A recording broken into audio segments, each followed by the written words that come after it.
नागपूर शहरातील कबाड व्यवसाय करणाऱ्या 2 सहकाऱ्यांमध्ये पैशाच्या वादातून सुरू झालेला वाद अखेर रक्तरंजित झालाय। एका सहकाऱ्याने दुसऱ्यावर धारदार हत्याराने हल्ला करून त्याला गंभीर जखमी केला आहे। ही घटना घडली आहे नागपूरच्या पंचपावली पोलीस ठाण्याच्या हद्दीत। पोलिसांनी त्वरित कारवाई करत आरोपीला अटक केली असून पुढील तपास सुरू आहे।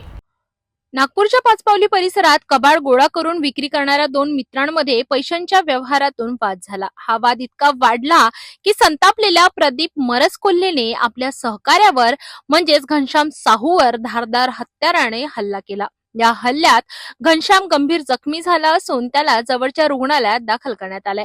घटनेनंतर पोलिसांनी तात्काळ हालचाल करत आरोपी प्रदीप मरसकोल्हे याला अटक केली। सध्या आरोपी विरुद्ध हत्या प्रयत्नाचा गुन्हा दाखल करण्यात आला असून या घटनेमुळे पाचपावली परिसरात एकच खळबळ उडाली आहे। घनश्याम साहू हा कबड्डीच्या दुकानात काम करणार आहे, कबड्डी गल्लीत। तसेच तो आरोपी प्रदीप मरसकोल्हे आहे, तो बाळाबापेठचा राहणार होता, सध्या राहायला गोरेवाडा एरियात गेला। तो पण इकडेच होता त्या दिवशी।